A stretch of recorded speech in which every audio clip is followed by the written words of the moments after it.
Yemen Yemen Yemen Yemen ने जंग में पूरी तरीके से कमाल कर दिया है, जहां एक के बाद एक ताबड़तोड़ हमले जो हैं यमन की तरफ से किए गए।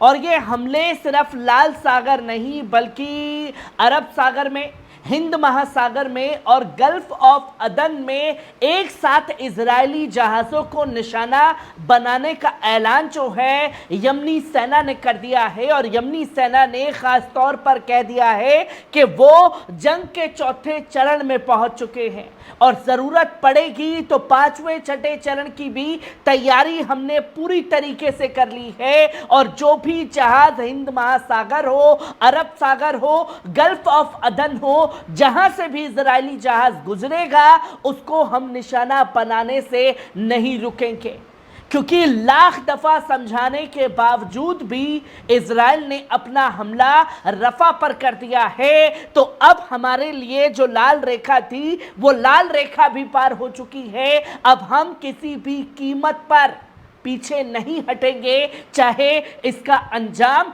अब कुछ भी हो। जो कि आप साफ तौर पर स्क्रीन पर देख सकते हैं कि हूती मिलिशिया ने अदन की खाड़ी, हिंद महासागर और अरब में 3 मालवाहक जहाज़ों को ड्रोन और मिसाइलों से निशाना बनाया है। इसके बाद उनके नेता ने इजराइल द्वारा गाजा में अपना युद्ध समाप्त करने तक अभियान को चालू रखने का भी ऐलान कर दिया है। हूती सैन्य प्रवक्ता याह्या सारी ने यह साफ तौर पर कहा कि अदन की खाड़ी में 2 जहाज़ों को MSC डियागो और MSC जीना और ड्रोन और बैलिस्टिक मिसाइलों से हमला किया गया है। उन्होंने ये भी कहा कि हमले सटीक निशाने पर थे। उन्होंने ये भी कहा कि एक अन्य जहाज MC विक्टोरिया पर 2 बार मिसाइलों से हमला किया गया, पहले हिंद महासागर और फिर अरब सागर में निशाना बनाने का काम किया गया।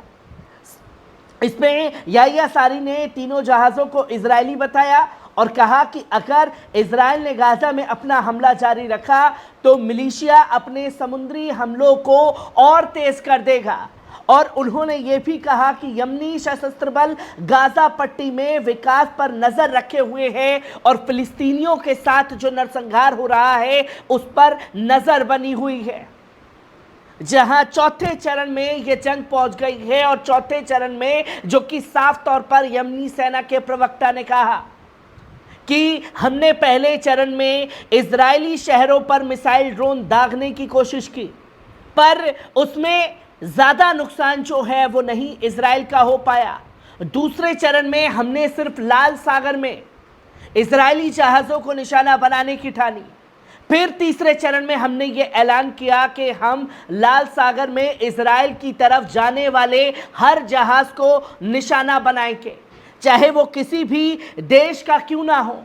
और चौथे चरण में अब लाल सागर से बाहर ये जंग जो है हिंद महासागर, अरब सागर, गल्फ ऑफ अदन की तरफ बढ़ चुकी है, जहां यमन ने रफा पर हमले के बाद इन तीनों जगह पर इजरायली जहाज़ों को निशाना बनाया है।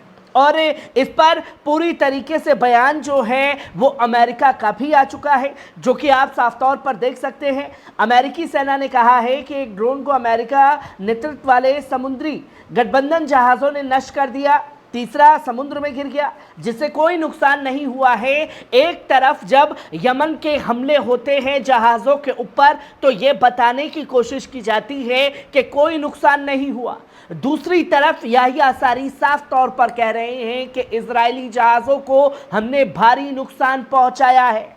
जहां ये साफ तौर पर ये बताया जा रहा है अमेरिका द्वारा भी कि हाँ, गल्फ ऑफ अदन में जहाज़ों पर हमला हुआ है, पर कोई निशाने पर जहाज़ को नुकसान नहीं हुआ।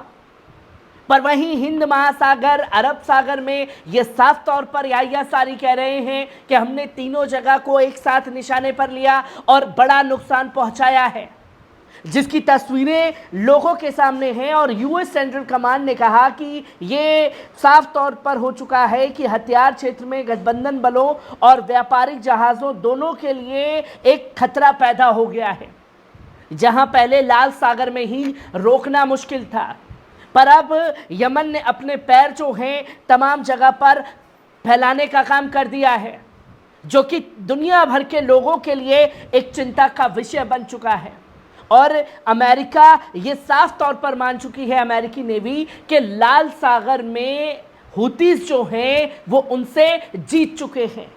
जहां आप साफ तौर पर देख सकते हैं कि हुतीस ने ये क्लेम किया है कि लाल सागर में वो जीत अमेरिकी सैनिकों से गए हैं, जहां हुतीस ने लाल सागर में अमेरिकी नौसेना के खिलाफ जीत का दावा करते हुए कहा कि भूमध्य सागर सहित इजराइल जाने वाले या उससे जुड़े जहाज़ों के खिलाफ हमले की चेतावनी दोहराई।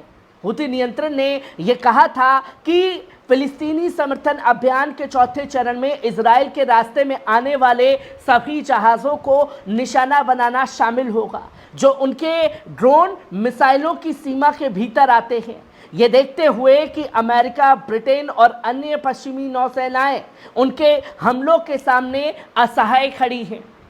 कोई बड़ा नुकसान जो है मिलिट्री लेवल पर नहीं पहुंचा पाए। एक झुंड बना यमन के खिलाफ और वो झुंड भी धराशाही हो गया। और यमन ने यह साफ तौर पर दुनिया को बता दिया कि जंग जो है सेना के दम पर नहीं, बड़े बड़े हथियारों के दम पर नहीं, बड़े बड़े तमाम टेक्नोलॉजी के दम पर नहीं, बल्कि जंग जीती जाती है जज्बे से। और वो जज्बा यमनी सेना के पास बखूबी है, जो तस्वीर दुनिया के सामने उसने लाल सागर में दिखाई, जहां ये साफ तौर पर अमेरिकी नेवी ने भी माना कि लाल सागर में बड़ी जलालत का सामना अमेरिका, ब्रिटेन को करना पड़ा है। तो वहीं यमनी सेना के अंसारुल्लाह ग्रुप के नेता ने यह साफ तौर पर ऐलान किया है कि यमन के हुतीस का कहना है कि परिणाम अब चाहे राफा हमले के बाद कुछ भी हो, हम इजराइल को माल की आपूर्ति करने वाले या ले जाने वाले सभी जहाज़ों पर हमला करेंगे। दुश्मन इजराइल का मुकाबला करने में हमारे पास कोई लाल रेखा नहीं है। सारी लाल रेखाएं जो हैं इजराइल ने इस जंग में लांघ दी हैं और हमें निशाना बनाने से कोई नहीं रोक पाएगा, चाहे दुनिया की सारी ताकतें ही हमारे खिलाफ एकजुट क्यों ना हो जाए। यमन के हुतीस के नेता अब्दुल मलिक अल हुती ने यह साफ तौर पर कहा कि समूह इजराइल को माल की आपूर्ति या परिवहन से संबंधित किसी भी कंपनी के जहाज़ों को निशाना बनाएगा, भले ही उसका टारगेट कुछ भी हो। उन्होंने ये भी कहा कि दक्षिण गाजा पट्टी में राफा पर इजरायली आक्रमण के प्रतिरोध में वृद्धि का चौथा चरण हमने शुरू कर दिया है और ये भी ऐलान किया कि अब से हम पांचवें और छठे चरण के बारे में भी सोच रहे हैं और हमारे पास दुश्मनों पर बहुत महत्वपूर्ण, संवेदनशील, प्रभावशाली विकल्प है उसके ऊपर हमला करने के लिए। जहां यमन ने अब लाल सागर छोड़ अरब सागर, गल्फ ऑफ अदन और हिंद महासागर में भी जंग के दायरे को फैला दिया है। हर एक खबर से आपको रूबरू कराता रहूंगा। दीजिए इजाजत।